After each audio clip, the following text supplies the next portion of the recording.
order and ask if there are any public comments for closed session. And seeing no public, I will adjourn to closed session. See you later. Order returning from closed session, and we have no announcements from closed session. So please rise for the Pledge of Allegiance.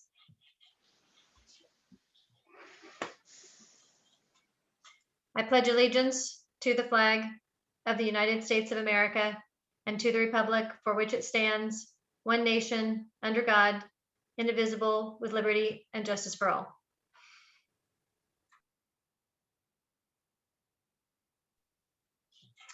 Okay, let's see. Their roll call. I know we will have all of our board members here. We are currently missing one, but I think it's just coming in a little late. So we're going to go ahead and say we've got all of our board members. Notice to the public, if you plan to speak on an agenda item, please make sure that you let us know when that time comes. In the interest of conducting efficient meetings and ensuring that they're as structured as possible, we're held under the Zoom format. We'd like you to turn off your camera before making a public comment, and then you may turn it back on when you make the public comment. We also have a time limit now on public comment, and we have a timer tonight, so we'll be using that for the first time.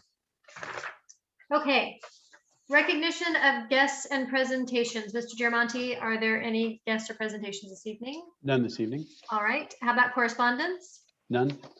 All right, then I am going to ask if there's any comment on the consent agenda. And if there's any public comment on the consent agenda. Seeing none, I will entertain a motion for the consent agenda. So move. All right, there's a motion. Do we have a second?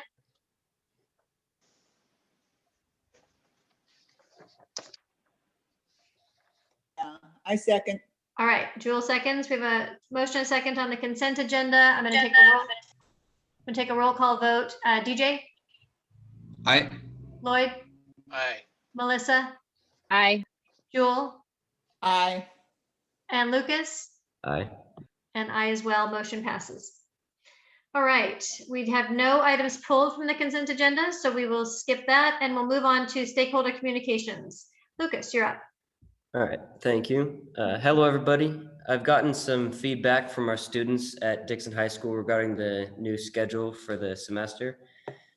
Overall, the response has been mixed, with some negative and some positive, but many students have been saying that they appreciate the limited asynchronous work because it helps them differentiate school and their normal lives at home. And generally, our students feel like a stable schedule and stable workload will help kids stay focused. And it's just a tough time, so they feel like stability is important in this era. And switching gears, JKMS had a very successful book pickup where they got to see their actual school. And I know it's been a tough transition, but they felt like it was a good time meeting their new campus. And at the high school, we are going to hold our next rally at the end of the month, the 26th, and we're introducing a lot of different clubs to diversify the spirit events so that we have all kinds of students at those events. And that's it. That's all I have. Thank you very much. Great, thank you for your report. Okay, we are on the Citizens Oversight Committee. Tad, there you are. Good evening, board member, superintendent. I don't see him. And community folks. I'm Tad Smith, chair of the Dixon Citizens Bond Oversight Committee. We held our January meeting on the 27th, 1 week later than planned because of some issues with posting meeting information on only the district website and not our CBOC website. We fixed that issue. There was a benefit to this delay as it gave the CBOC the opportunity to schedule the review of the audit report from James Marta and Company.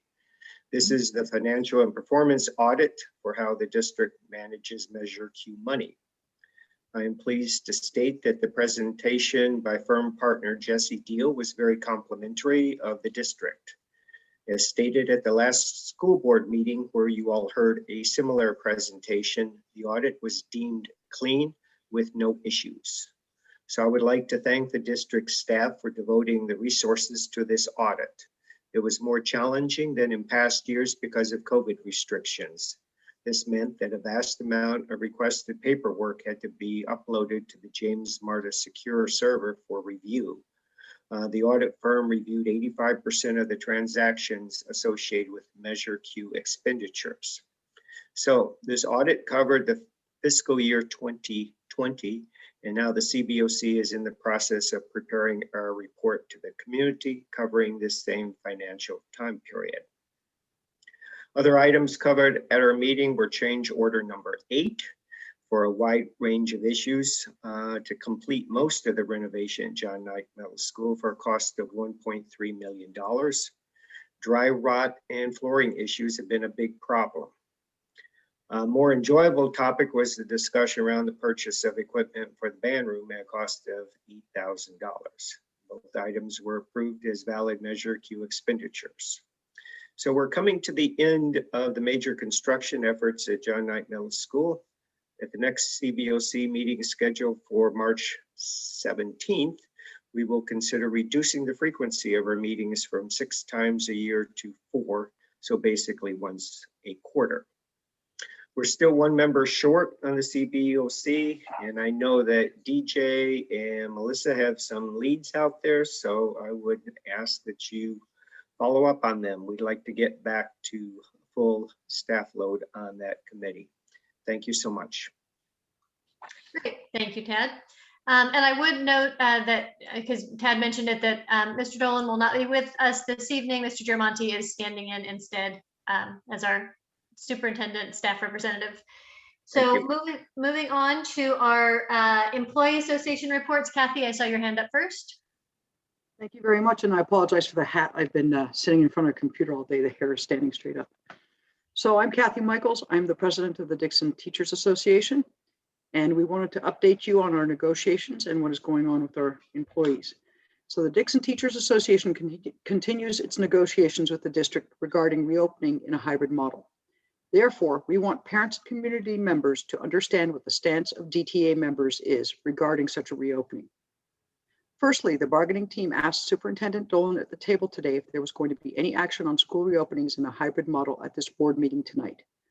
He answered that he's not anticipating or asking the board for any vote on any opening dates or schedules during the board meeting tonight. We appreciate that. Secondly, we would like to share data from DTA members from a survey this week in which over 80% of our members responded. We have approximately 180 members and 80% of them answered this survey. They let us know that their top priorities are overwhelming number of teachers wanted to be vaccinated.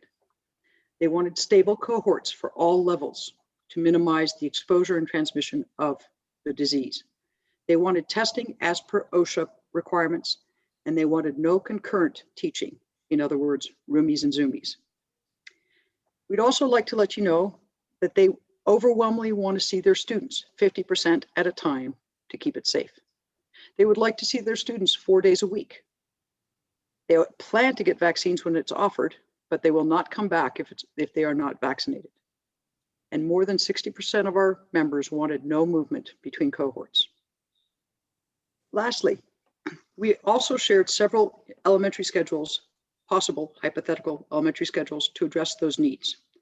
These included schedules that had stable cohorts, appropriate classes for PE and science without mixing of cohorts, appropriate support of LED and RTI needs without mixing of cohorts, giving sufficient time for safety and cleaning requirements as per Cal OSHA, emergency temporary standards, sufficient prep time for teachers, and working in person with students, maybe not all, but definitely with students 4 days a week. DTA believes a major priority should be that our students get the best education and support possible from our district. In order to recruit, retain, and maintain the highest quality teaching professionals, we feel the district needs to understand and honor their teaching staff's needs for a safe reopening of schools. Thank you. Great, thank you. And Kelly, you're up next.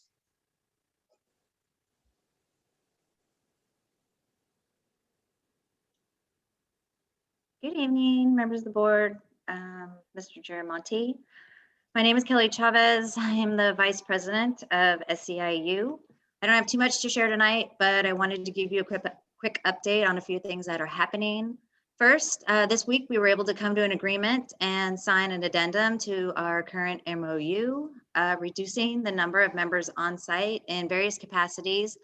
Falls in line with our commitment to address the health and safety of our membership during this pandemic, and we wanted to acknowledge everybody's hard work in getting that completed.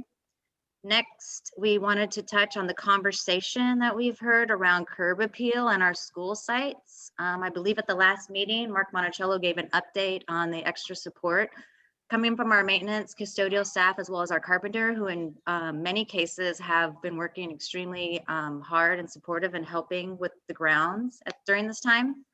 We have some concerns as our maintenance crew are currently now busy building and installing plexiglass panels district-wide in preparation for in-person learning.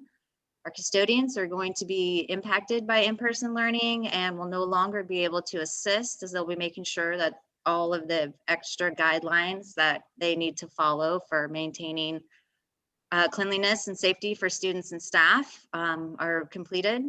So should the board want curbside appeal to be addressed, then the 2 vacancies that we have right now in our grounds will need to be filled by the district. Moving on, SEIU leadership is committed to addressing the compaction of our salary scale, and we are anxious to begin the conversation. Lastly, we know the hard work that it takes to get to in-person learning is just beginning, and we're committed to working in good faith with management in the best interest of our membership as well as our students. Thank you. Great, thank you, Kelly. Okay, we are moving on to parent association reports, and Michelle has her hand up. Hi, sorry. I'm speaking on behalf of the Tremont Parent Association tonight. Just wanted to let people know that we have a meeting this upcoming Tuesday, the 9th at 7 o'clock. Our meetings are never over an hour, so it's not a huge time commitment. We would really like to encourage Tremont families to jump on the Zoom to help us support our teachers, staff, students at Tremont, make our community a better place. We're still holding our raffles to encourage asynchronous work, which has been well received by students and families. It's exciting to have students win a raffle prize for turning in their async work. And again, the information for the meeting will be posted on Facebook, and I believe it's also getting posted on Dojo. So I hope to see parents Tuesdays at 7. Thank you. Great, thanks, Michelle. Okay, Holly, you're up next. Good evening. My name is Holly Purcell, and I am the president for the C.A. Jacobs PTO. And we just had a really awesome event yesterday with book pickup at school. We worked in conjunction with leadership in doing a balloon arch and a selfie station. And I believe we had over 300 kids show up to pick up spring materials and get to see the start of what will be their new middle school. It looks really awesome, and I was lucky enough to get a tour. And I'm super excited for our kids. I hope mine will be able to attend this year, and everyone's going to be really lucky to have that awesome site there. Our next meeting is on March 3rd, and we encourage everyone to attend. It'll be at 7 p.m. We've had a hard time doing really any fundraising or anything like that so far this year, being out of school, but we are hoping to be able to get something on when we get the kids back in school.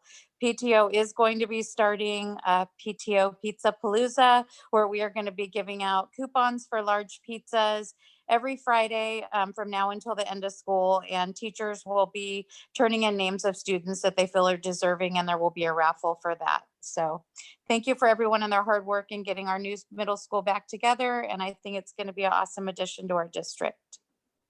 Great, thank you, Holly. Are there any other parent association reports this evening? Okay, seeing none.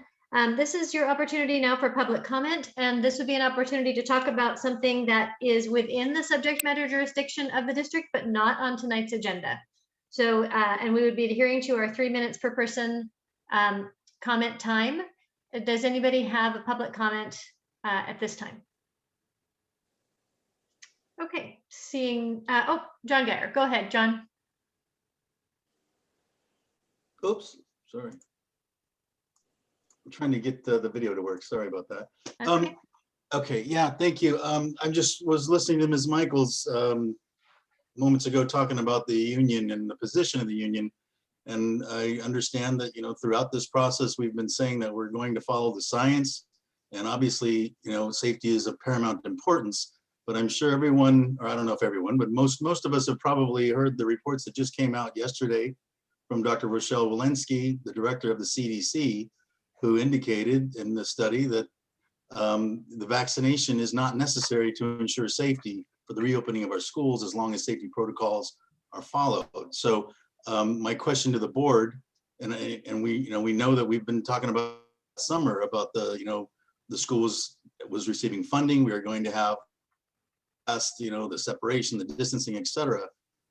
What is the board going to do, or what's the board's position with respect to the report that just came out yesterday from Dr. Walensky, again, indicating that the vaccination is not necessary in light of Ms. Michaels indicating that the teachers have overwhelmingly said they are going to essentially refuse to return to school or return to teaching on site unless they are vaccinated. Okay, thanks, John. And I think we'll probably, that sounds like that falls under our first agenda item, the reopening of schools, the conversation around that, since those were the teacher comments around that. So I think I'm gonna hold off and return to your question if it isn't answered through that original agenda item. Okay, thank you. I apologize. I thought you were asking for comment on what was just discussed. So thank you. Sure. That's fine. That's Appreciate okay. Okay, great. Okay, so we're gonna move on now to information, discussion, action items. The first item is update on the reopening of school for the 2021 school year. All right, good evening, everybody. So obviously I am not Brian Dolan, nor do I play him on TV. So just to assuage any concerns out there, Brian did have an urgent family matter to attend to kind of later this afternoon. He is fine, but he was sorry to miss tonight's meeting. So I've been spending the last little bit trying to get caught up on all the things he was going to present. But you have to forgive me if I can't quite answer all the questions of the same facility that he typically does. So the first item tonight, obviously, is our update on reopening. And so Brian's prepared some notes that I'm going to go through tonight. Some of this information has already been shared publicly, but we really feel it's worth sharing again. And then, of course, there'll be time for board questions and the community comment as needed. So first off, Brian really felt like it was important to just reiterate why we feel like this is important to be talking about reopening at this time. Obviously, there is an ongoing pandemic. So the first item, and it's been stated many times, is, and despite, I think, our best efforts as a system to make the best of a challenging situation with distance learning, we know that our students are not getting everything that they typically get with an in-person experience. And so bringing kids back to address issues on learning loss or just learning, I think, is the primary piece. That other piece, obviously, is the social emotional development of our students. They need to be around each other, around their teachers, around other staff, to make sure that they have all those supports that are there. So those are the two primary reasons as to why we're even talking about reopening at this time. Next, we want to visit a post timeline. And again, Brian did share this last week, but want to make sure we go through it with everybody and let the board ask any questions around it, as well as the community. So first up, our operating assumption is that Solano County will return to the red tier on February 22nd. That is our operating assumption, and I want to emphasize that. And we're also acknowledging that this is optimistic in some ways, but it does remain possible that we do hit red tier at that time. So on that timeline, we have the February 4th board meeting, which is tonight, where we're going to share out some progress information related to reopening. On February 16th, we're looking to have our agreements in hand with our labor partners. February 17th through March 15th, we'll really hit the family communication hard with regard to what the reopening plan is. So that would include the process for families wishing to stay in distance learning to inform the district. We've said all along that we plan to have an option for families who want to stay in distance learning to stay in distance learning. So we develop a process for them to tell us that. That our communication to families on any revised schedules, et cetera, will be communicated. Communicating all of our safety protocols, including how students will be required to enter and leave campus, requirements for parents and guardians, et cetera. And finally, some time for families to make their plans for the return to in-person instruction. On February 18th, which is our next board meeting in 2 weeks, we would ask the governing board to, we provide an update to the governing board and then approve any reopening plans if appropriate at that time, again, based on that red tier timeline from the county. March 1, we would anticipate teachers returning to campus prior to students returning. And then finally on March 8th, that would be the first day of in-person instruction for students. March 16th would be the next option if March 8th is not possible. And I want to reiterate, these dates are proposed and can be met only if conditions with regard to case numbers allow us to proceed with reopening. So now I want to share some status for our preparations for reopening, and this has already been visited by our labor partners earlier tonight. So the safety plan is undergoing some final revisions to reflect the guidance issued by CDPH on January 14th. The Cal OSHA COVID prevention plan template is the required format. So there was some questions around what the required format was for the safety plan or the COVID, the CPP, the COVID prevention plan was. We've got firm confirmation that is to be the Cal OSHA CPP. We're working on that. That must be posted a minimum of 5 days prior to us returning. So we would have that up obviously within those 5 days once we have a return date settled. District administrators continue to meet with both our DTA and SAU partners, as they expressed earlier, to complete the negotiation process. We're currently with them each twice a week. We have presented a large amount of information in our planning for negotiations, including this timeline that we just visited, some safety planning details, conceptual elementary and secondary instructional schedules, some models for some grade level groupings for the phased return to in-person, as well as some approaches for support services for our special education students, ELD, and other specialized groups. Our negotiations will continue under the proposed timeline developed by the district with a continued intention of beginning in-person instruction at that date in March. So that's our update for now. I realize that was a lot of information, and we'll take board questions as appropriate. All right, are there board questions or board comments regarding the subject of reopening?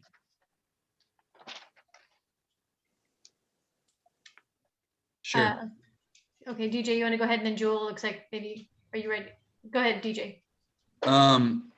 I shared these things in closed session and with Brian privately before, but one of them is I just want there to be parent data, accurate and full parent data, so that I know that any decision that I as a board member make, I'm accurately making as a real representation of the people of the community. So there's part of that. And then the other thing I'd shared with them is that I've heard legal guidance from the CSBA, which is the California School Board Association, that right now there's not a lot of liability protections if there is an outbreak that can be proven to have occurred at a school site. And so I hope that any sort of legislation from the state that comes down would be able to protect districts, so that if we do move forward with that we would be protected from liability. So those are two kind of bubbles that I've put up in the air in conversations, and I felt like the public might like to know that those are two things that are on my mind. Okay, any other board comments?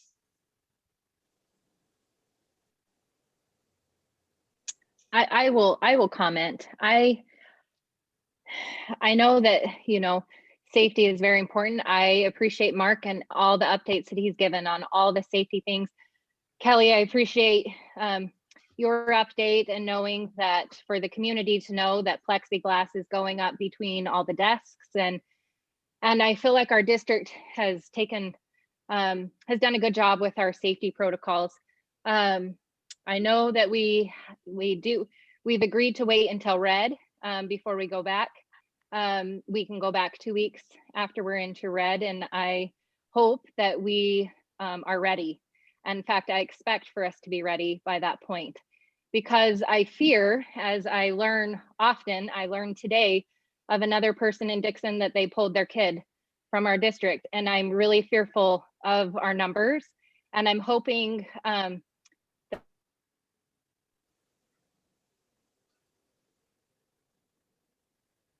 Oops, it looks like Melissa froze there for a minute. Hopefully we'll get her back. Are there Are there other board comments while we're waiting for Melissa's feed to come back? I'd just like to add that it's the general consensus from the students that we want to go back as well. I haven't heard many students saying that they want to stay away from school in general, and they definitely miss the interaction with other students. So that's where the students stand. Great, thank you, Lucas. Thank you. Other board comments? Lloyd or Jewel, do you have anything else you want to comment on this? Oh, here's Melissa's coming back in, it looks like. Yeah, sorry about that. Sometimes my iPad just randomly turns off for no reason and then it turns back on. So I was just saying that I hope and expect and have great faith in everyone that we are ready to go when it's possible, because as I was saying, is I'm fearful that we are going to lose more students. I hear parents all the time in the district frustrated, and I see and hear about students struggling. So thank you for everyone who's working hard, and I appreciate that. And I anticipate us being ready when the time is right. Great. Jewel or Lloyd, do you have any comments? Well, as a school board member, one of the things I ran on was students first. And we need to get back to school as safely as possible for the social and emotional health of our students and for their academic success. We can no longer even contemplate what it would be like to lose this generation, a whole year of student learning. We can't afford that. And we want to work together, but we want to and must open schools as soon as it is humanly possible. Great, thanks, Jewel. I Lloyd? definitely agree with that for sure. And Catlin, I also echo what Jewel just said, that we need to get our kids back online with their teachers as quickly as we can, as safely as we can, for the good of the kids. And I'm hopeful that we're not going to lose an entire year because of the pandemic, but once again, it has to be safe for us to proceed forward. And so I'll leave it at that. Great, thank you, Lloyd. Can I just add DJ? one more thing over? Sure, go I was ahead. just going to say, yeah, we've stated a couple times here. I just want to make sure it's really clear to everybody that, opening in red is a very reasonable, we feel, solution to this, or at least I feel. I'll speak on myself. If you guys, don't know the exact data involves, for it to be in red, there has to be 7. The adjusted case rate is 7 per 100,000. So right now we're in the 30s, so it would be literally 20% of what it is right now. So it would be, a significantly safer community and environment. And we feel that that's at a pretty safe level for everyone to resume going to school and start learning again in person. Great, thank you, DJ. I'll just say a couple of things. One, we have been working on our return to school. We've had it in writing since we worked on the learning continuity plan in September of 2020. Superintendent Dolan published the other day a letter to the community talking about our projected timeline, as Mr. Gervonta talked about tonight, and as if everything goes as it's projected to go, we are projected to open on March 8th. I would like to receive that parent data that we talked about. I'd like to receive that before our next meeting so that we can evaluate it. So if the board is with me on that one, just giving an indication to staff that we'd like to see that information before our next board meeting. This particular reopening item has continued to be on our agenda. It's on our agenda again tonight, listed as action, which it's been listed that way since we have been discussing reopening. I would guess that it's the will of the board to take some action at our next meeting. So if there was any indication anyone needed other than it appearing on our agenda several meetings in a row, we will likely be taking action next meeting with regard to reopening. So I think that's just important for people to hear on, as DJ said as well. I mean, just lots of different formats. I want to make sure everybody hears this, that there will be a conversation and potentially some action at our next meeting on this item. And I think with that, unless any other board members have comment, I've got about 5 folks for public comment. Nick, did you? Go Yeah, ahead. I just want to clarify one piece on the data that you would be asking for from our families. Yeah, I'm assuming that would be as far as their intent to return under a red tier. Is that correct? that's right. Yeah, so I think our original timeline was wider than that. And I think for us to make a good decision based on our community, we're really going to need to see that before our next meeting. Okay. So yes, that'd be great. Thank you. Mhm. And so I'm going to ask that our timer be visible, and we are going to start. So we'll have it's where it says blue sky timer, where you see that on your screen. That will be your timer as you begin speaking. And so we'll be giving 3 minutes to each public comment. And I'm going to start with Kathy Michaels. Go ahead, Kathy. Thank you very much. Board members, Dixon community members, and fellow teachers. Tonight, I come to you as a private citizen, not as representing DTA. A private citizen who is a taxpayer, a private citizen who is an active community member, a private citizen who is a daughter, a sister, and aunt, and a private citizen who is a teacher.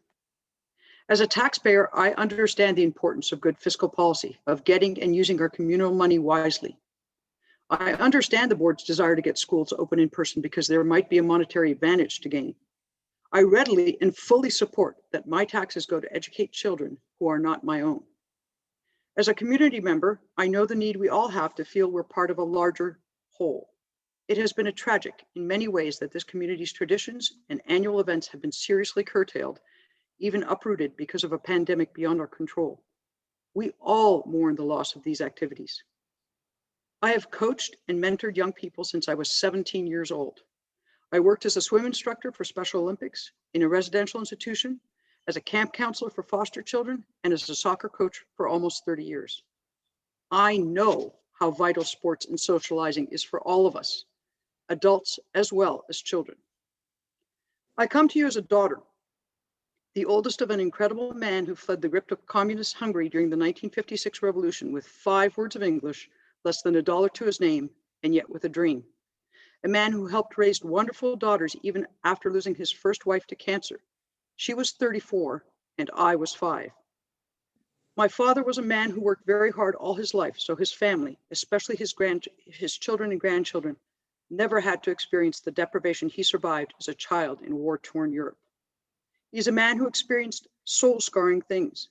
He was 9 when he saw the bodies lined up outside the bombed-out church in his city, and 14 when his father finally returned from a POW camp in the Soviet Union 4 years after the war was done. Yet my father remains a loving, positive, albeit stoical person. My beloved stepmother's family comes from hardworking farmers on the Canadian prairies who continue to till the soil in Saskatchewan. Her uncle is over 85. Her brother survived polio at a young age, was lame all his life, and yet had a wonderful wife and children. My mother survived her own personal horrors, yet with her great inner strength, she remains a loving optimist who gives freely of herself. My parents' stories have shaped and molded each of us. Why do I share all of this? Because as a private citizen, I'm also a Dixon teacher. A childless woman, I have dedicated the last 34 years of my life to your children, their education and well-being.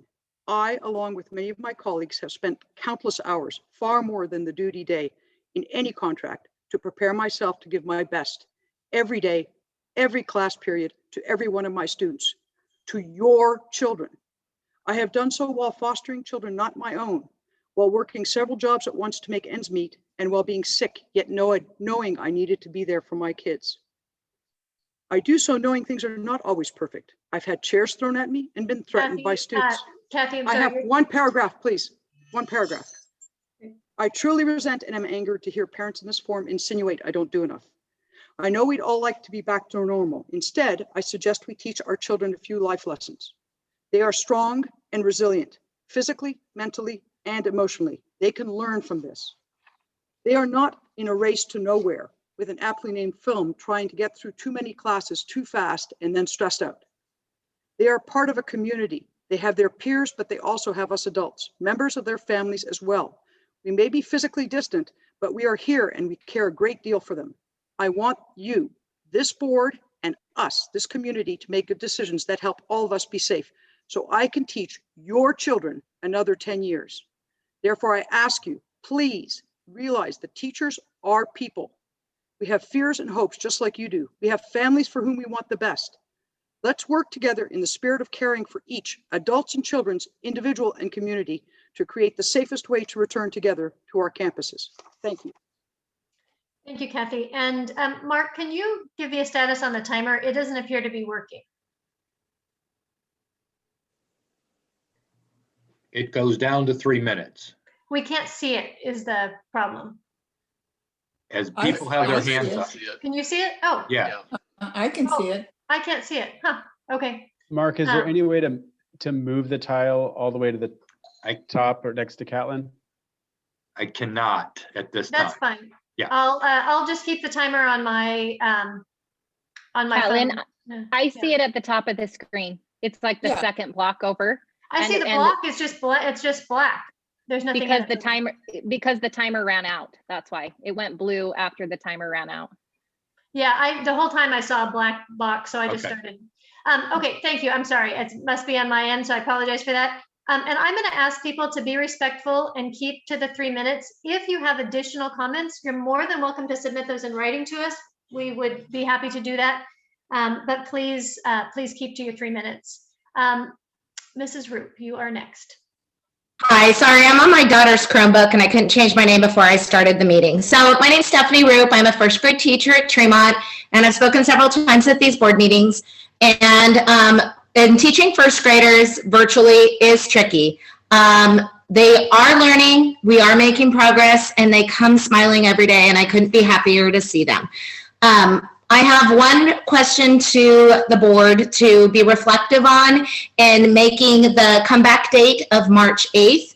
March 8th is the first week of parent-teacher conferences for elementary grades. So K through 5 students are conferencing with every one of their parents, having report cards to be done, and potentially going back in a hybrid model. So I would like that date to be looked at pretty sensitively for the needs of our elementary teachers, so that we're thoughtful to transitioning to a hybrid model, having all of those pieces in place, which will be tricky, as well as allowing us to be thoughtful to our conferences and our meeting times with our children so that they can get what they need in that time too. Thank you. Great, thank you. Okay, Ryan Connolly, you're next. Thank you. I just have a couple things. The first, I resent the comments that are being made about our kids losing an entire year. As a teacher, my kids are learning. I can speak for myself. My kids are learning. They're not losing an entire year, okay?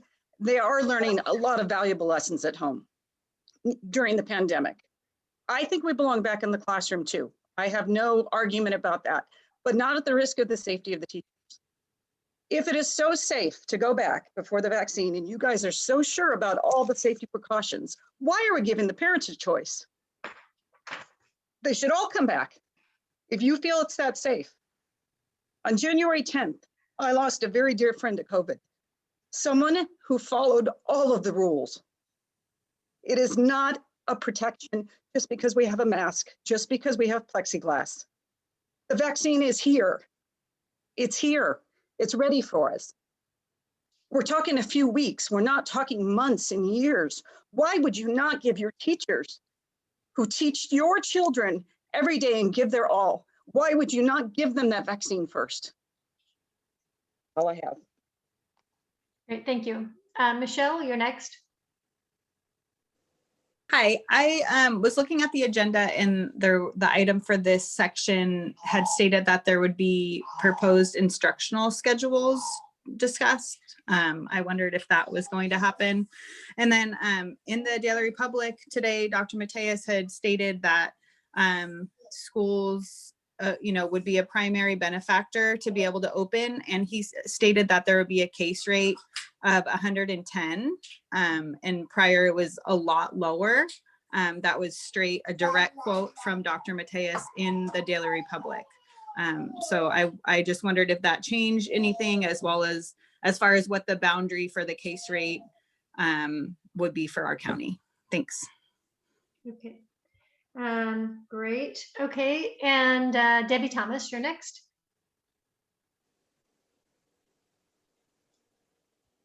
Hi, I'm Debbie Thomas, a teacher here in the district. Obviously, I've been here, I think this is my 7th year, give or take a year. I'm not quite sure. It's been rather stressful recently. I too am resentful that our board, a board member would actually say, we've lost a year.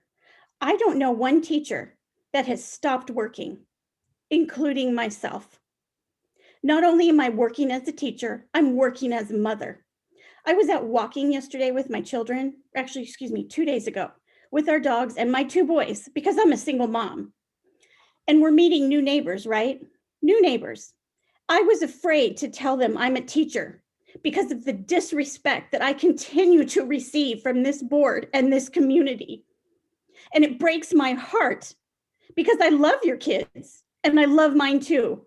And I can't even get board members to look up, Catlin. Look at me, please. I am a person. I'm sorry, I'm trying to get the questions ready for the, yes. You owe us that respect. You're asking us to risk our lives. All we want is a vaccine.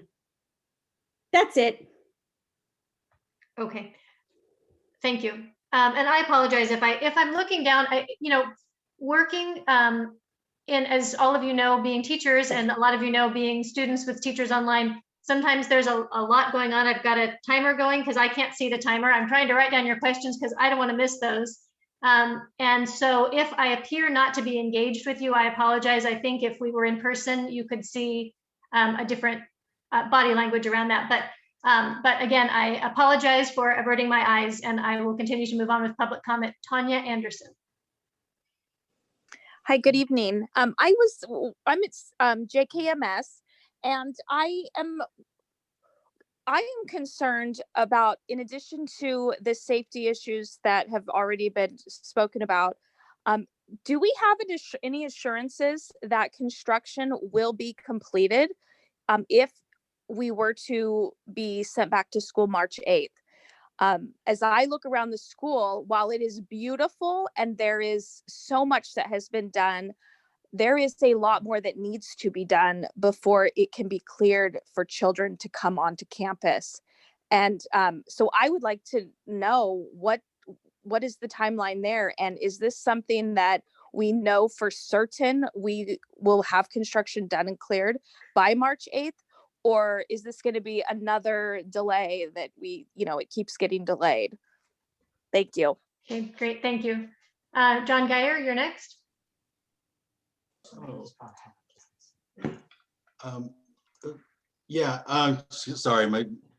I'm sorry there's so much resentment from the teachers tonight and the union, but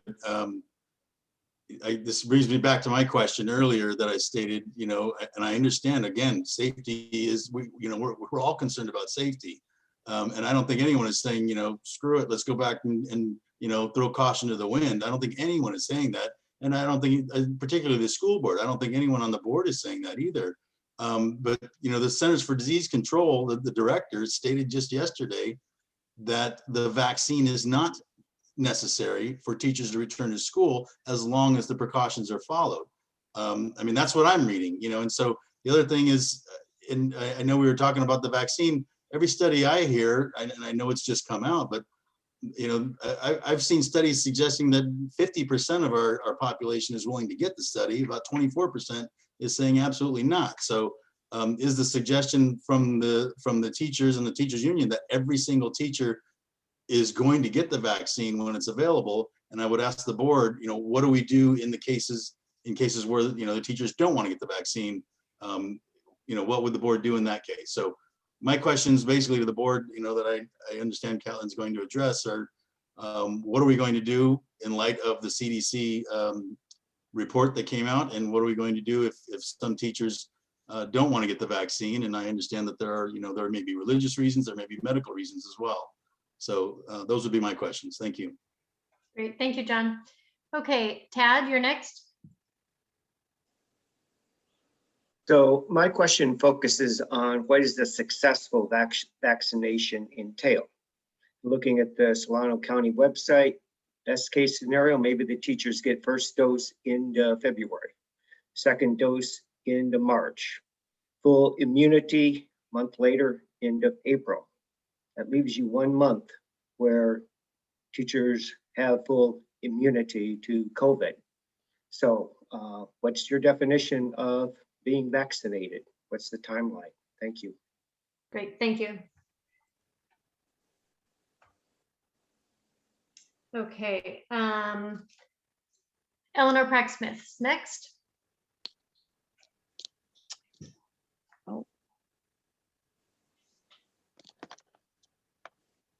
Hi, good evening. I just wanted to say I'm speaking on behalf as a teacher, but not as a member of the union. Anyway, I'm a couple of things I'm concerned about is we all have been, we're all concerned about getting back in the class. I think relative to that, and obviously we don't have, I don't know how many community members are listening in or how many community members listen afterwards, but what will the classroom look like when we go back? And it won't be the classroom that we had prior to March of 2020. It will not be that as a teacher, and I'm going to speak on behalf as a high school teacher, I will not be wandering through the desks. I will not be going to different groups and talking to them as groups. The students will not be working in terms of close quarters, in terms of working together. I'll be standing behind a plexiglass with a face shield and a face mask, and I will be on my computer and I will be interacting, which will be better than in distance learning mode, but it won't be the same. And so I think when people think going back, please be aware that the classroom is going to look different. It's not going to look the same. And the other thing is that one of the concerns that I know that many of my colleagues have talked about is, we as community members, some of us haven't been with family members and friends for over a year, as have many of the community members. But there are also community members, students, families, all that are together with their friends, together with that. And it's a concern as a teacher when I have family members who are immune compromised, I go into a classroom and may be exposed to as many as 100 to 150 to 200 students in a day if we were to do full time, which I know we're not going to. So maybe 100 students in one day. And then I go home and I'm going to be exposing my family members. And that's with students and colleagues maybe who may not be vaccinated, who may be taking risks that I wouldn't be taking with my family, and I have no control over that. And that's the concern that some of us have as teachers, is that we are getting exposed necessarily to people who may not be taking those precautions. I love my students. I so want to meet my freshman students that I've never met. This is an amazing freshman class, and I so want to meet them, and I want to see those other students on campus. But I don't want to bring home something and have one of my family members die at that expense. And so that's a concern that I think many of us have. Thank you. Thank you. Okay, Heidi Roberson is next. Hi, can you guys see me? I just wanted to say hello and tell you guys that everyone is kind of mentioning the CDC, the new thing that came out yesterday. And I just want to mention that the CDC did say that vaccines weren't necessary, but they only did it based on a study of 2 schools that they helped set up and they helped do all the safety measures for. And as a science teacher, a sample of 2 to me really isn't enough. And I mean, also we just had this book pickup yesterday, which is great. And kids saw each other. But if you guys are looking on the pictures on Facebook, kids are hand in hand. Kids are taking pictures. They're kids hugging because they haven't seen each other in so long. And you guys say that kids are going to stay 6 feet apart. They couldn't even do it for a book pickup. But yet I'm supposed to think that I'm going to go back and be able to separate these kids and That's really fearful. There's a vaccine out there. I am more than willing to come back to the classroom once I'm vaccinated. I cannot wait to get back to the classroom. I love my classroom. I love Dixon kids. I really do. But it is not worth bringing something home to my family or myself. You know, I'm in an age group now that it's very risky. And I can't go back without a vaccine. Like, I can't. We have it available. Thank you. Thank you. Okay, Kathleen Burrows, you're next. Thank you. Good evening. I feel compelled tonight to contextualize the CDC's most recent study regarding reopening school campuses. Per its website, the CDC conducted a study of only 17 K-12 schools in only one state, Wisconsin. Furthermore, the study was conducted from August 31st, 2020 through November 29th, 2020. This means that the study concluded before the spike in COVID cases due to the Thanksgiving, Christmas, and New Year's Eve holidays. Moreover, the CDC study ended before the COVID variants were detected in the United States. Epidemiologists are concluding that these COVID variants are not only highly transmissible, but are also proving to be deadlier. With more contagious COVID variants being found in California, our school districts will undoubtedly have teachers quarantining and out sick if they are not vaccinated prior to the reopening of our campuses. In just the last month, I've been asked 3 times to sub for my colleagues. If I am being asked to sub for my colleagues when there are 0 students on campus, how will our school district respond to a substitute teacher shortage when there are students back on campus?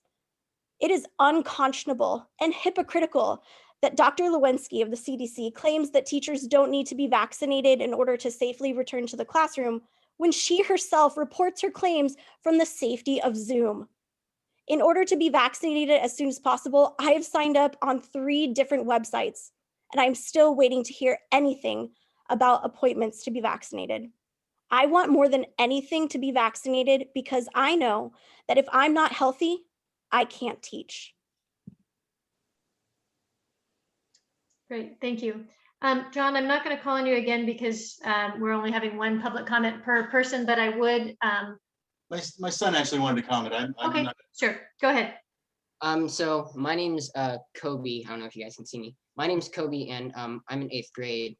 And I just want to say something about my teachers for teachers like Mr. Forrest, Mr. Stokes, and Mr. Russo, and several others. They have been great memories for my middle school and my entire school life. And I've loved a lot of teachers that I've had, but I know that Luke also said a few minutes ago, talking about, you know, how no kids are enjoying this.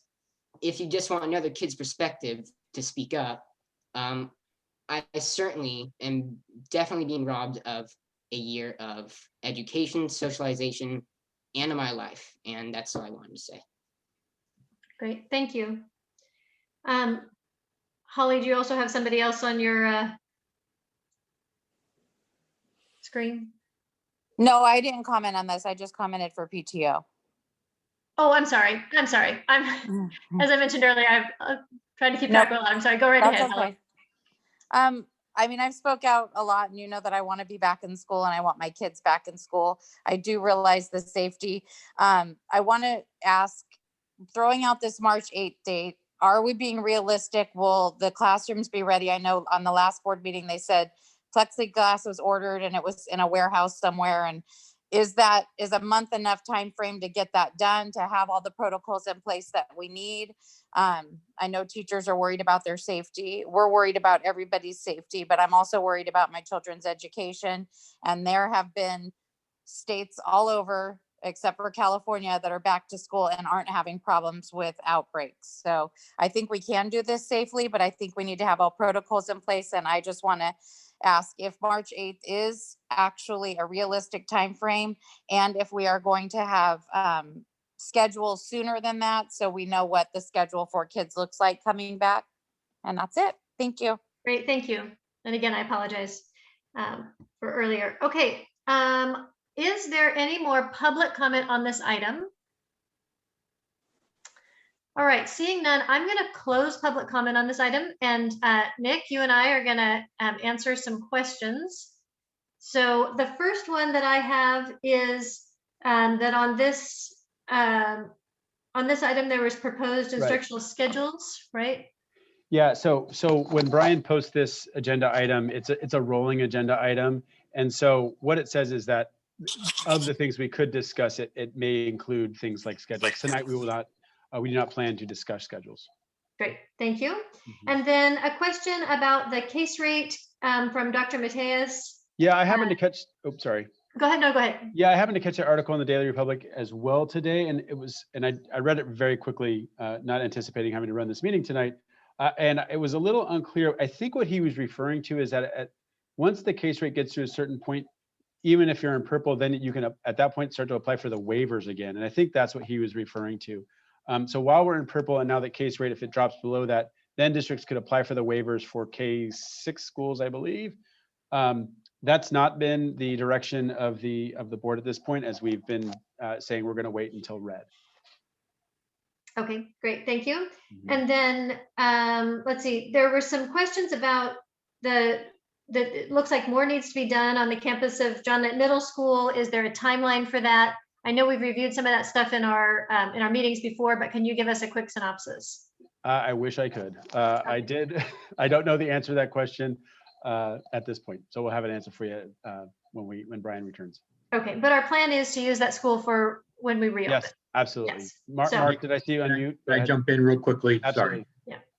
Yeah. So there is some work still being done. There are areas in that school, obviously the kitchen and the multipurpose room will have a lot more work being done over the next few months. We have a meeting on February 11th where we are getting our training on the HVAC, plumbing, electrical, fire, and burglar alarms. I know that there's still a little more work to be done on the little gym and the big gym and the band room. But as far as I know, the rest of the classrooms are pretty well set. And then once we have the training, then we'll take that over. Great, thank you, Mark. Okay, and then John asked twice a question about the CDC report and then specifically, what if some teachers don't want to get the vaccine? And then a vaccination timeline question. So do you want to just sort of speak on that topic? Sure. So what I can say is we cannot require teachers to be vaccinated. So that's to start. What happens if a teacher chooses not to get vaccinated? I can't answer that at this point. However, as has been discussed, I think, or alluded to,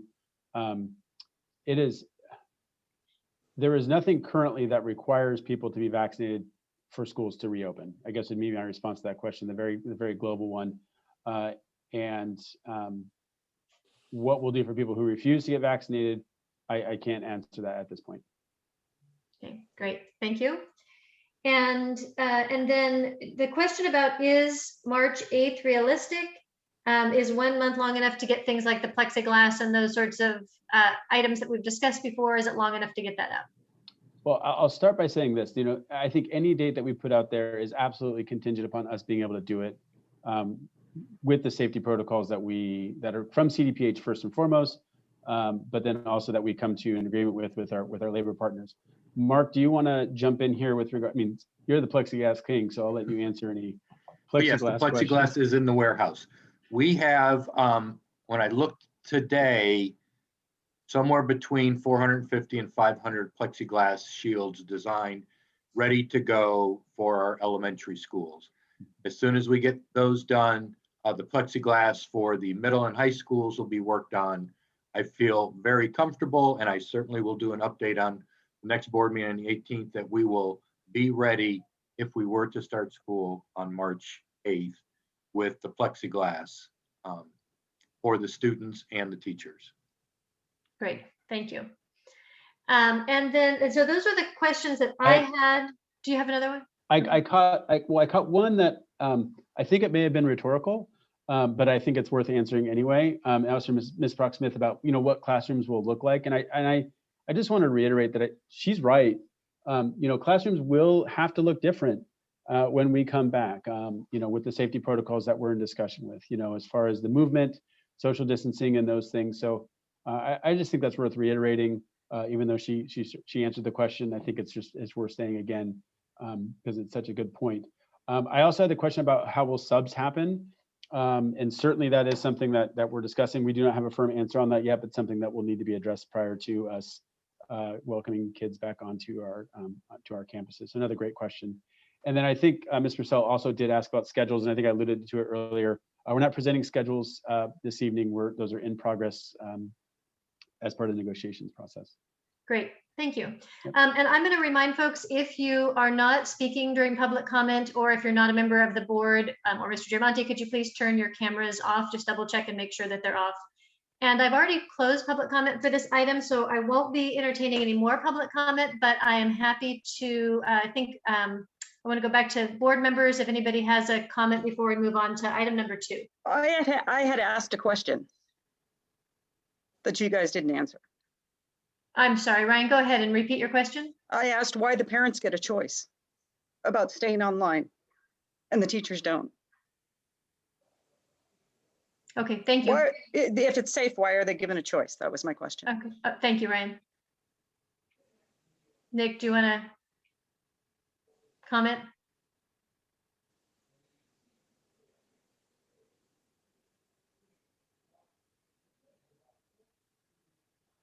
So,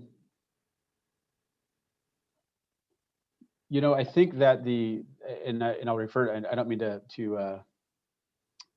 just refer back to board direction on this, but that it feels like it's been part of the discussion that we've been having really, even since the summer. We've been talking about potentially coming back, which obviously has not happened, that we want to make sure that families have a choice.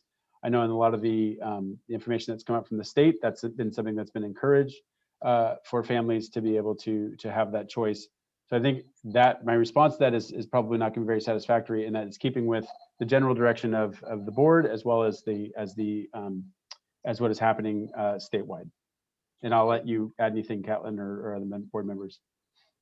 Okay, let me open it back to other board members if you have any comments. DJ, looks like you have a comment. One was from Mrs. Sorry, I don't mean to mispronounce.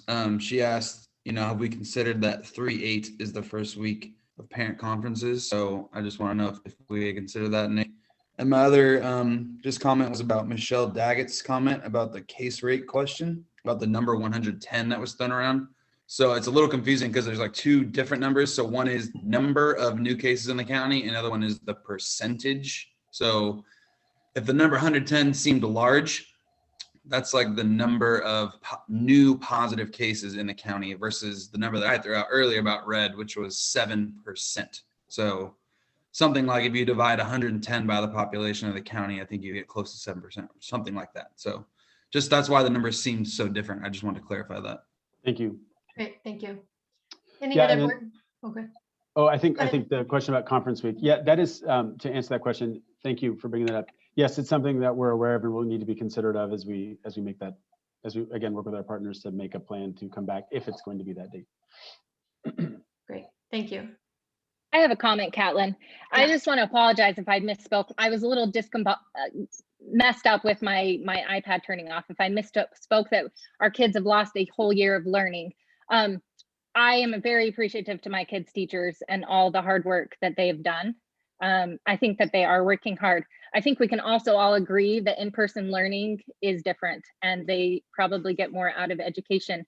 I, see the amount of kids that don't engage in distance learning, and that is really concerning to me. And I just want to make this point, and let's see if I can get through this. I follow very closely with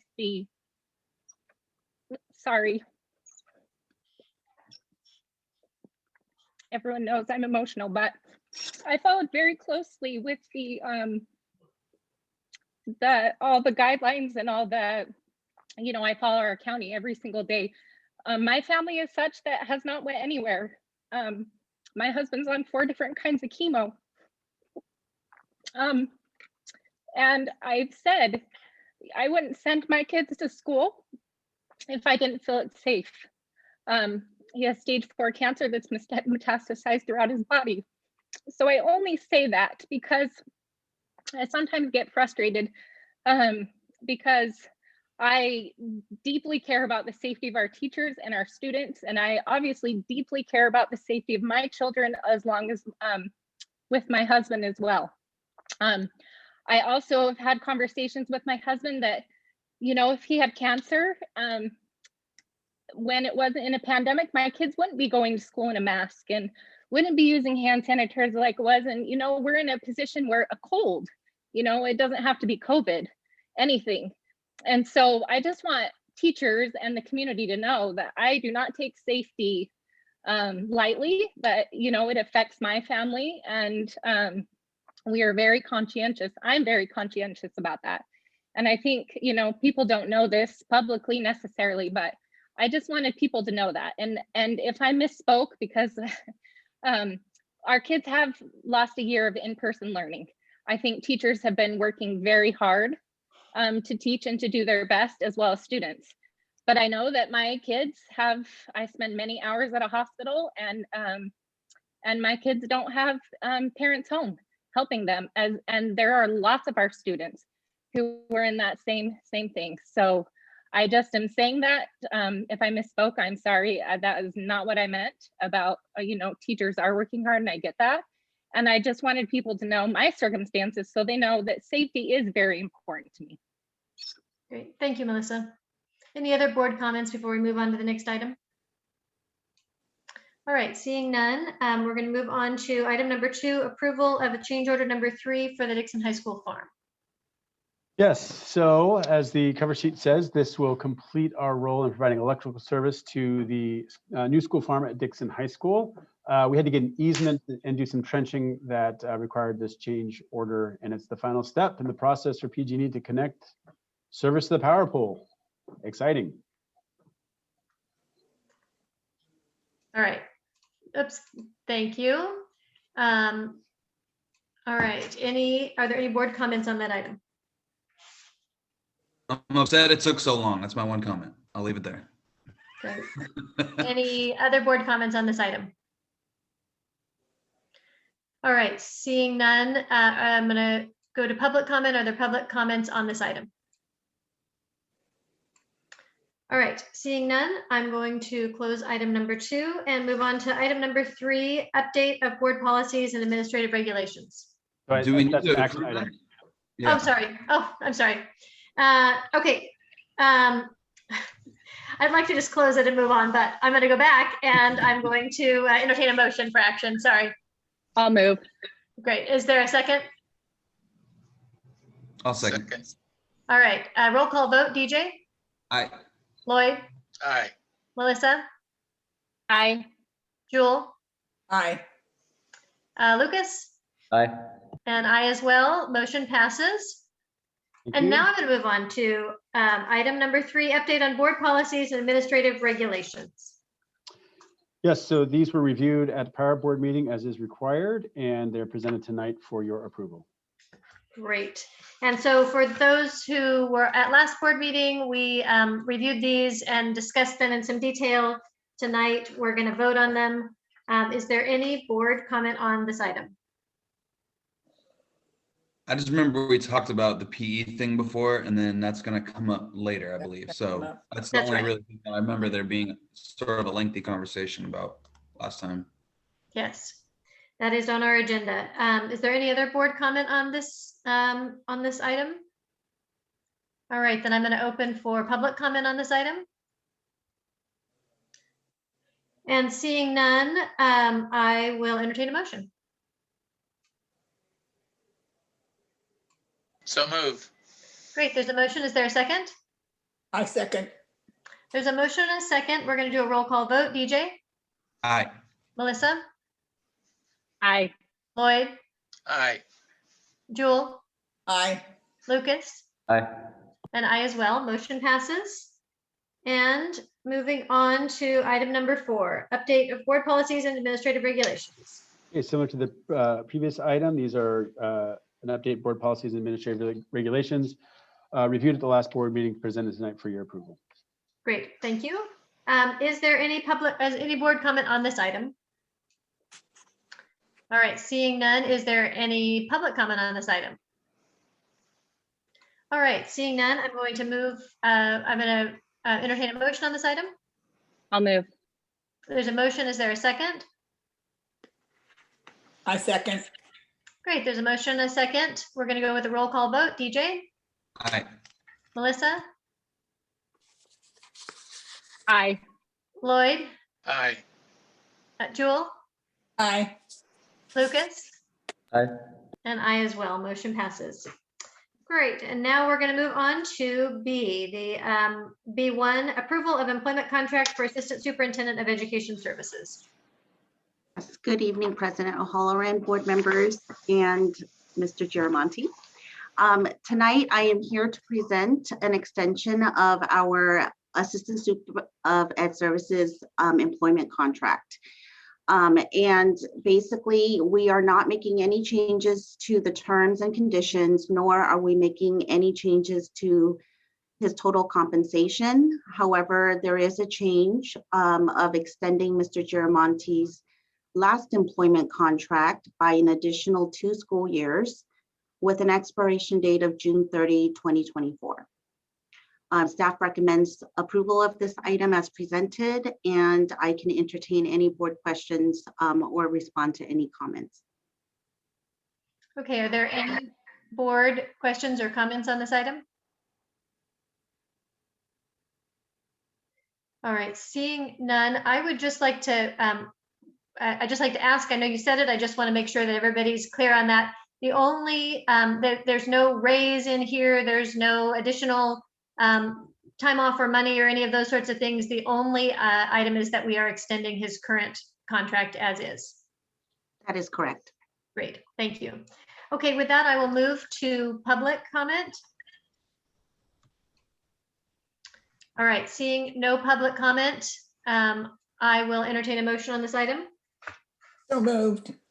There's a motion. Is there a second? I'll second. All right, we're going to go with a roll call vote. DJ? Aye. Lloyd? Aye. Melissa? Aye. Jewel?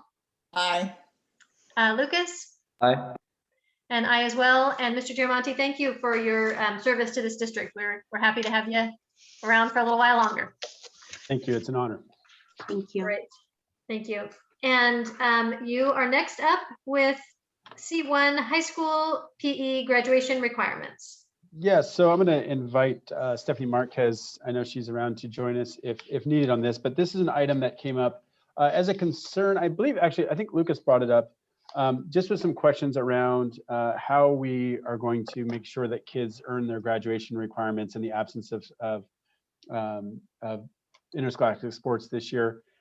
Just for review, we do allow students to fulfill their PE requirements by participating in school sport after their sophomore year or beginning their sophomore year.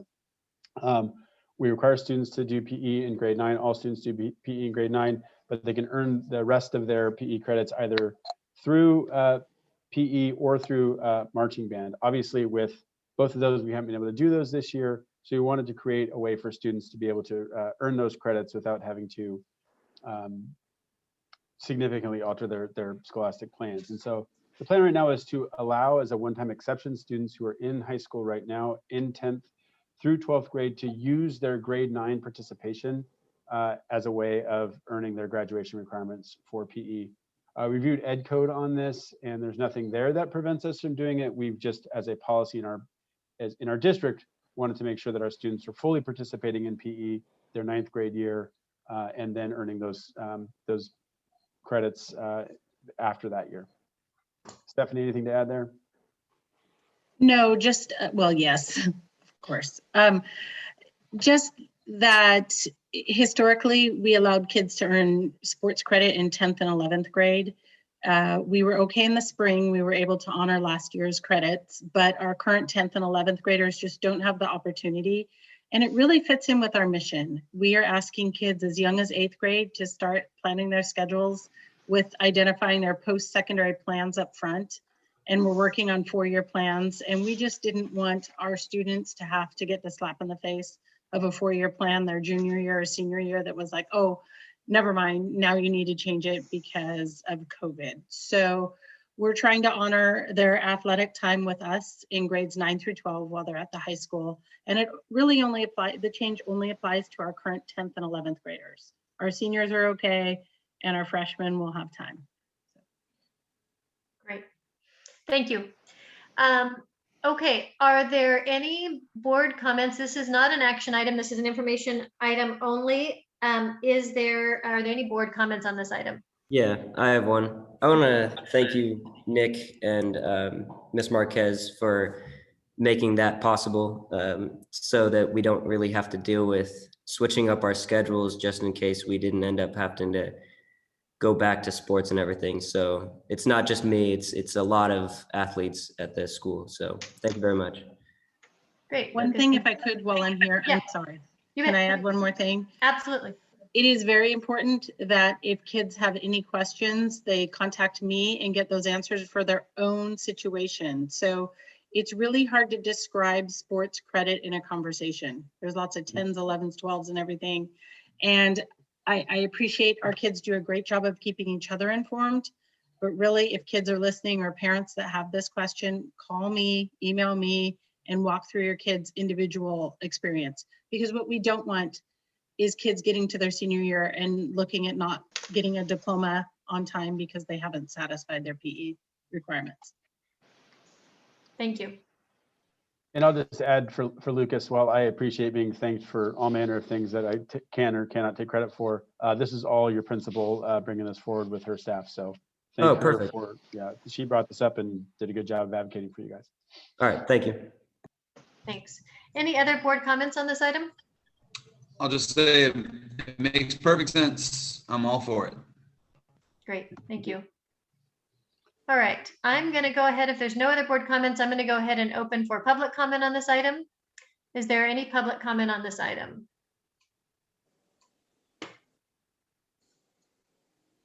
All right, seeing no public comment. As I said, this is not an action item, so we'll move on to item C2, expansion of traditional kindergarten in the 2021-22 school year. Yes, so I really want to emphasize, I don't think it says it on the agenda clearly enough. This is a potential idea. We're very much in the early stages of this, so this is not a proposal for approval tonight, but we wanted to update the board and community, as well as solicit some feedback from y'all about an idea that we're kicking around over here as a potential, well, I'll get into the whys here in just a moment. Mark, do you mind if I could share my screen, please?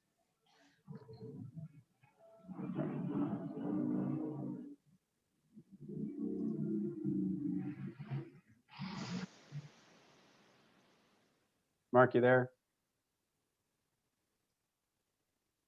Working on it. Oh, sorry. There's a really loud motorcycle that just went by, so I wasn't sure if I missed something. Yeah, I'm glad my mic wasn't on. We would have had some crazy feedback with that motorcycle.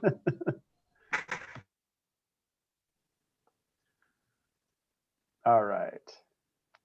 So here we go. Okay, everyone can see transitional kindergarten, the slide, yes? Okay, yes. Great. So as it says here, this is a potential expansion for 21-22. Want to spend a couple moments on just kind of some relevant legislation around transitional kindergarten. So students are kindergarten eligible if they turn 5 prior to September 2nd of a given school year. Students whose 5th birthday falls between September 2nd and December 2nd can enroll in a transitional kindergarten program. We're required actually to admit them into a program if they fall between those dates. Any student whose 5th birthday is after December 2nd may be admitted to a TK program upon recommendation. This is in our board policy. The catch is this: if they turn 5 after December 2nd, we cannot collect ADA, which for everyone listening, that's the way we essentially get paid by the state to do the work that we do with our kids. We cannot collect ADA for those students until the day they reach their 5th birthday. So essentially, until they reach 5, we're operating at I really am reluctant to refer to students in these terms. So please, if you know me at all, you know that we're operating at a loss with those students financially until the day they turn 5.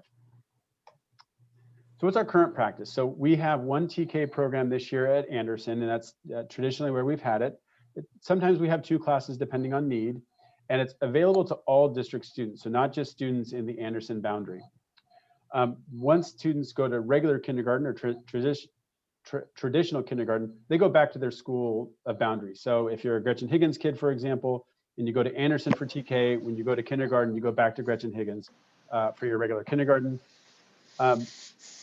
We will admit students whose birthday is after December 2nd if there is space available in an already created class. And typically there are very few students. What I mean by that is this: if we have a family who says, hey, my kid is born on January 15th, I'd like them to do TK, they meet the minimum expectations. What we essentially do is say, thank you, we take their name and we put them to the side. We then take our regular enrollment for students who are by statute TK eligible, and we create our classes. If at that point we have seats still available in our TK class, we will take those students in to those classes. And from our standpoint, we're not really operating at a loss at that point, because the cost of running a classroom is mostly wrapped up in the salary of the teacher that's teaching it. And if there's space in that class, we can put that student in, and we're already going to have that teacher in place anyway. And then once that kid turns 5 on January 15th, we start recouping ADA on that student anyway. We also have this, and again, that's very few students who even ask for that and who are able to accommodate with those requests typically. There's a general sense, there's no data on this, but this is a general sense from both of our leaders at Tremont and Gretchen Higgins, is that we have a lot of students TK eligible in those boundaries who simply don't go to our TK program because they don't feel like they're an Anderson family. Maybe they have older siblings that go to GH and Tremont, and the drop off and those sorts of things would be too much of a burden for families. So they just choose not to do TK. TK is a totally optional program. They just choose not to do TK with our district. So let's talk potential expansion. So I'll sidebar here for a moment as somebody who's a parent of young kids who would potentially fall into this. I've long been frustrated with the state on this, that we don't already have universal TK for students who will be kinder eligible in a given year. It makes total sense, but it's just not state law. So we would have to, if we do it, we would sort of be a lone wolf on this. So the proposal right now, or potential proposal, is to open TK enrollment for next year for any kid who would be kinder eligible in 2022-23. With that increased enrollment, we would anticipate we would have enough kids, we'd have critical mass to be able to run TK programs at all 3 of our sites. So a program at Tremont, a program at Gretchen, and a program at Anderson. So how would we pay for it? Because remember, there is no ADA for kids until the day they turn 5. So we would be operating at a loss for those students until the day they actually, we start generating ADA for those kids. So we would have to explore some funding here. A lot of this is still up in the air. We do know there is some COVID funding that already exists. It would not be enough as right now to be able to fully cover what we think the cost would be. But we could also use some of our supplemental concentration grant dollars to do this. And there's a proposal for some expanded learning grant dollars. Those haven't been approved yet, but we do anticipate those will come in to offset the cost of instructing these students, essentially to bridge the gap until the day they turn 5.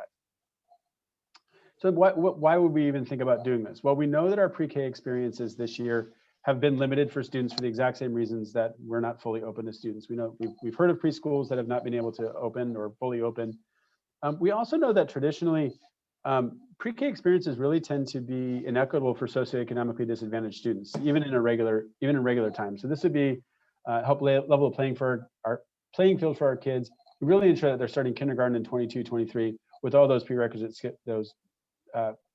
skills to be successful in their kinder programs. And then the other thing is, we would be unique in this offering. I don't know of anybody, I haven't fully looked at everybody's programs, but I don't know of anybody who does this. And it would potentially be a chance for us to get families enrolled in DUSD who might otherwise explore a different program out there. And we think that once they're here, they'll like it and maybe stick with us for the rest of their kids' education. So it's a potential enrollment boom for us, which could offset the potential cost next year. Couple of key considerations. We don't actually know what the cost will be until we know how many kids would sign up. And this is a very, very fresh idea. We would only be guessing to know exactly how many kids would sign up. And then of course, the cost would be dependent on when they actually turn 5. If we get a bunch of kids who have early December birthdays, well, then the cost is not that high because they'll turn 5 before most of the year is even done. But if it's a bunch of July kids, well, we never recoup a cent from the state for those kids the entire year. So we just won't know until we actually get, you know, the names of kids signed up. And likewise, we don't know how many kids would be interested. We would be including students younger than we typically would enroll. So, I mean, I think, you know, if you're thinking about some August birthday kids and we don't start school until, if we start school in the first week of August, we could potentially have students who have not yet turned 4 enrolled in our program. They would be turning 4, you know, within a couple of weeks of the start of school, but those are some young kids and younger than we're used to. Staffing could be a challenge. So there are some new requirements, and, you know, working with Cindy on this, some of these requirements have been pushed back, but TK teachers are required now to have the early childhood education credential, which is different than what most of our teachers do bring to the table. But we potentially see some waivers there to be able to staff that with some of our own people to start. But we'd have to go out and recruit, and that would be, you know, new for us. We need to talk about some sufficient training, et cetera. I've already reached out to Solana County Office of Ed to see what kind of support they have. They actually have an early childhood department over there that we've worked with in the past. They've done some great support of our TK program already. So we do have some resources there for us. And then the other big question is, people may really like this. And if it becomes something that people expect the year after next, we would have to figure out how to fund it. There are some potential revenue streams for that, but it would be, you know, if we're not able to fund it the year after next, we could have some upset families with us if people really like it. I think that's worth stating. So not brought to you tonight as a proposal, more just an idea that we're kicking around for questions, feedback from the board and then the community. Great, thank you for that presentation. Okay, I'm going to open for board comments or questions right now. I have a question. So my kiddo, I think, was in our first TK program, my youngest. I am wondering if our district has seen an increase in performance in our kindergarten levels for the kids who attended our TK. I mean, I know, being a former preschool teacher, that, you know, preschool and education, early childhood education is a very important aspect and it can enhance, but I was just wondering if our district has seen what our district has seen. I have not tracked that data. If any of our principals have, good on them. I have not tracked that data. I do know that Ms. Lorica and, you know, Ms. Decius last year, when we had 2 programs, and other teachers in the past did a great job preparing kids for those programs, and our parents really, really like it. I am familiar with kind of bigger data outside of Dixon that says TK programs do have a positive impact on students. It's not a panacea. Sometimes you'll hear that it is, you know, but it does do some work to help close some gaps for students. Great. Other board, go ahead, DJ. What credential did you call it? Early childhood education credential? I think it's called the ECE. Cindy, are you there that can fill in? Just more fun educational acronyms. I'm here. I was just gonna say, you know, like how we would be like dinged on WASC, for example, if like a person with the wrong credentials teaching the wrong class. Is this a similar type of situation where we would run that risk of being dinged on WASC? Cindy, you want to take that? Sorry, can you repeat the question? But it had to do with WASC. Oh, so the question was, so sorry, Cindy, Cindy's, it's just a night for cabinet tonight. Cindy's had some car trouble out there, so she's trying to manage a car issue outside. So the question was around the ECE credential and Right. what happens if we have a non-ECE credential person teaching TK, you know, what would be the potential ramifications for us? Well, we do have a grace period in which teachers need to comply with the ECE requirement, which is not until next school year. However, with the pandemic, I know in listening in on a few of the CTC webinars, the teacher credentialing of California, there's a lot of courses and classes that are being delayed because of the pandemic. So the first thing we would look at is seeing if there's some sort of a waiver to buy a little bit more time, at least a year, for teachers to complete whatever is necessary. Is it worth saying too, Cindy, though, is if we did expand this program and needed to increase staff, our first look would be to recruit people that have this, right, already in hand?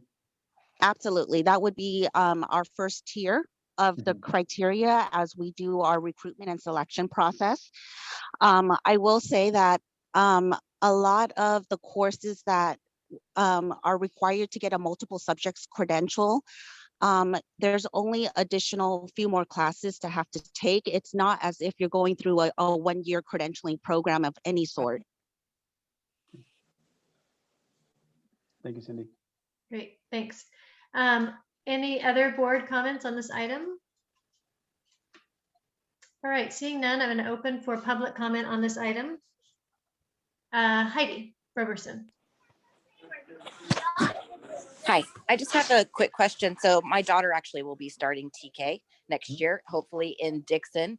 And she turns 5 just the week after. So she just misses going to actual kindergarten. And so I just have a concern if we're putting like the younger kids, like Nick said, like we'd get like 3-year-olds, you know, that are about to turn 4. Would those kids be put into the same classes as like the normal TK kids? Because like my daughter will be 5 right at the beginning, and then to be in a class with 3-year-olds is a little bit concerning to me. Like, would they separate the kids like by age, or would they all be put together? Because that would be like a factor if I would put her in that program or not. Thank you.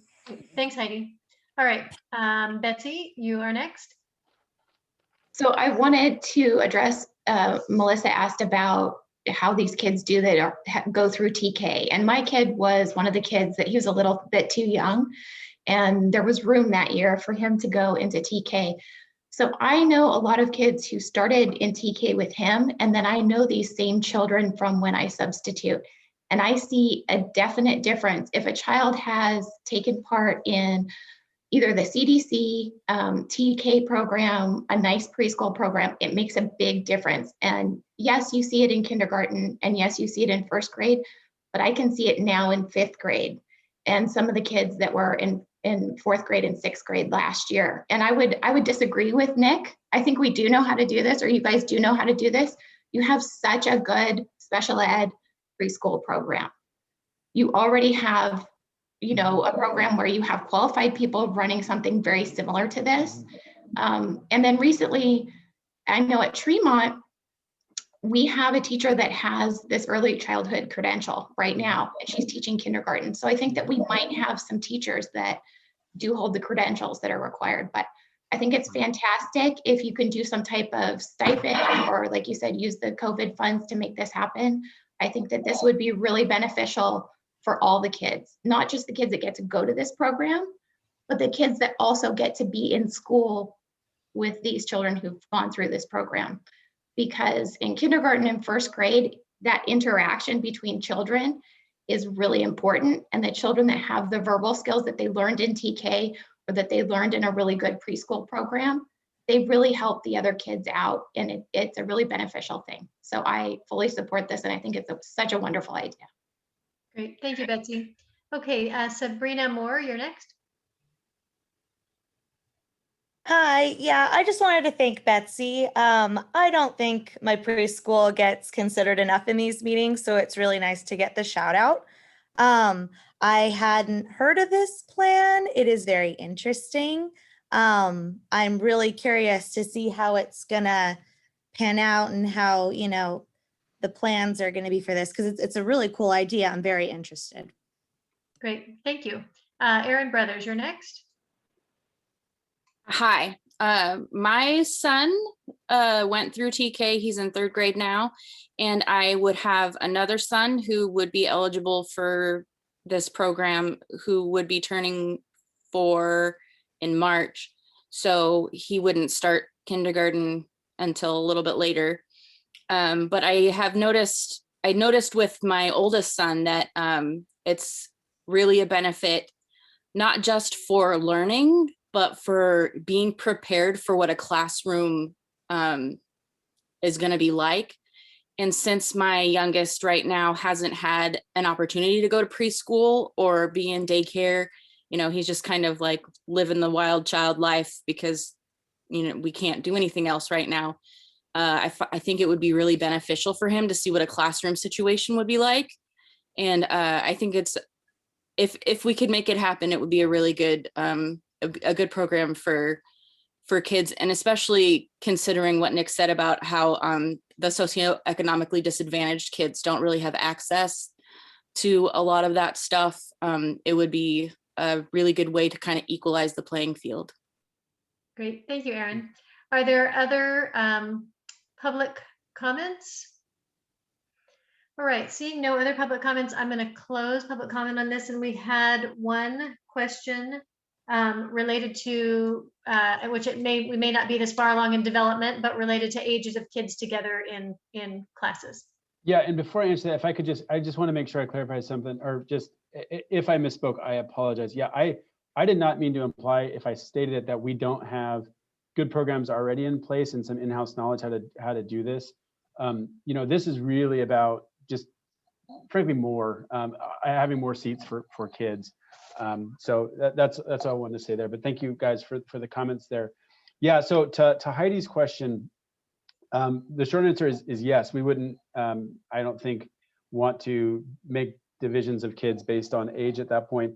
And the reason is this: that student you described who's got an August birthday, and your student who's got a September birthday, they're going to be in the same kindergarten class the following year. So if we can get them a really good a TK program, in some ways that makes sure that everybody's on ready to go into kindergarten, where we really start hitting those academics. Not that we don't we hit academic skills in TK as well, but it really, I think, in the end, benefits the older children going into kindergarten, even because all the kids are kind of at the same level or closer to the same level than they would be otherwise. So yeah, we would anticipate that we would have all kids in together based on age. Again, early ideas, so we could talk about all those things, but my first answer to that is that's how it would go. Great, thank you. Okay. This was a discussion item. There will not be a vote on this item, but thank you for the presentation. And we will move on to item C3, the Dixon Unified School District School Accountability Report Card from the 2019-20 school year. Yep, so these are required, I'm not mute, good. So these are required by CDE for us to post for all of our schools by February 1st and submitted to CDE by February 1st. We have to post them on our websites and our school websites. They are posted as pending board approval. Typically we get them in and then bring them to you in the first meeting in February. I just want to address one thing, because I did have a question earlier about why there are so many NAs on this. So a big part of the SARCs, the School Accountability Report Cards, are the testing results from the prior year. And we don't have any of those. So all those tables are filled in as NA. A lot of the data that we have is actually pre-populated by the state, and we simply plug it into a spreadsheet or a template that we use. But yeah, this is what our SARCs are. Great. Okay. This is an action item. So are there board comments on this item? All right. Are there public comments on this item? Okay, seeing none, I'm going to entertain a motion for item number 3. I move.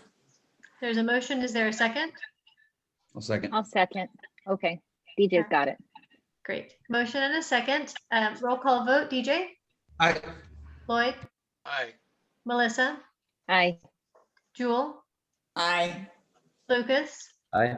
And I as well. Motion passes. Thank you. Great, thank you. Okay, we are on to agenda items for future meetings. Do any board members have an agenda item for a future meeting? I do. Oh, go ahead, DJ.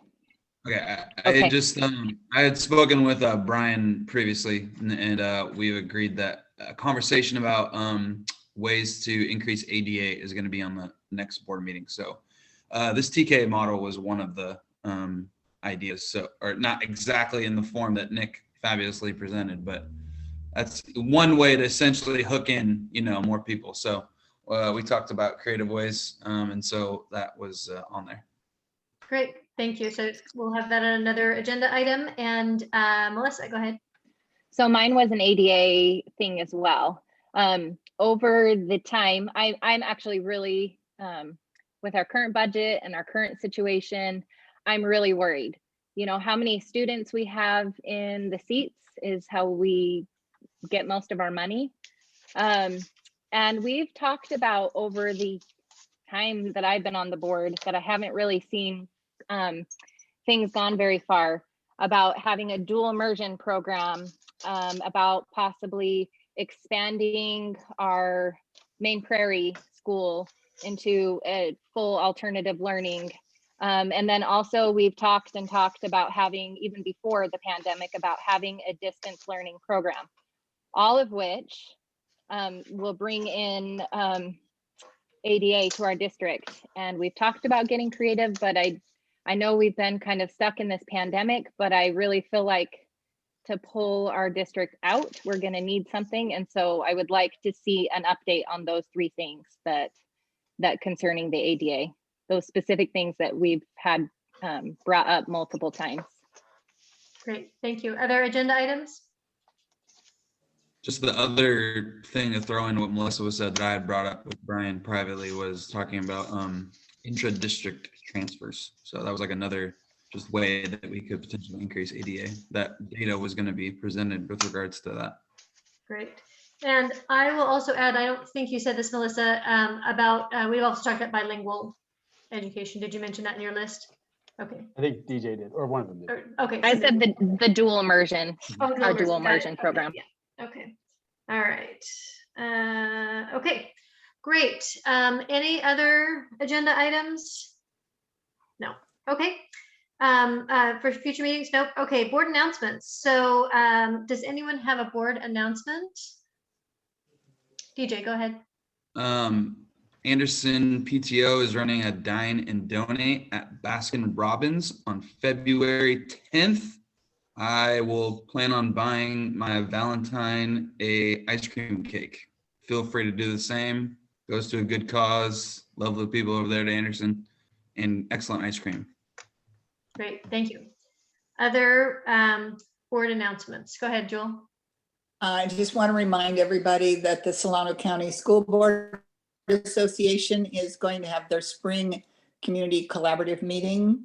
It's a series promoting student achievement through local policy with an equity lens. It's heavy on the topics. There are three, it's a series of three. First one will be March 8th, and it's defining education and racial equity. And in April, understanding the barriers to equity. And May 10th, creating equity through policy. So it's going to be, the presenter is Nicole Anderson. And I've heard just wonderful things about her. So I'm hoping that all of us will be able to attend. It'll be virtual sessions on Zoom. Great, thank you. All right, other board announcements? All right, seeing none. Oh, Melissa, go ahead. I'm sorry, were you? Oh, no, I was just going to say I was able to go with my daughter to the new middle school. And it was a really great thing that staff and the leadership and that they did to greet kids and let them pick up their books. I actually got a text from someone saying, "What's going on at the middle school? I'm getting texts from people who live around there." And I was able to tell them, and they were like, "Oh, that's a really great thing." So thank you to everyone for their hard work, for the students and the staff and the teachers who put that on. It was fun to walk into the office and see the office staff. It's been a long time since I've been able to see them. So it was really great. Good, thank you. All right, coming events, February 12th and 15th are school holidays, and February 18th is our next board meeting. And with that, we're going to vote. I'll take a motion for adjournment. I'll move. There's a motion. Is there a second? Second. And roll call vote, DJ? Aye. Lloyd? Aye. Melissa? Aye. Jewel? Aye. Lucas? Aye. And I as well. Meeting is adjourned. Thank you all for coming this evening. Thank you. Thank you.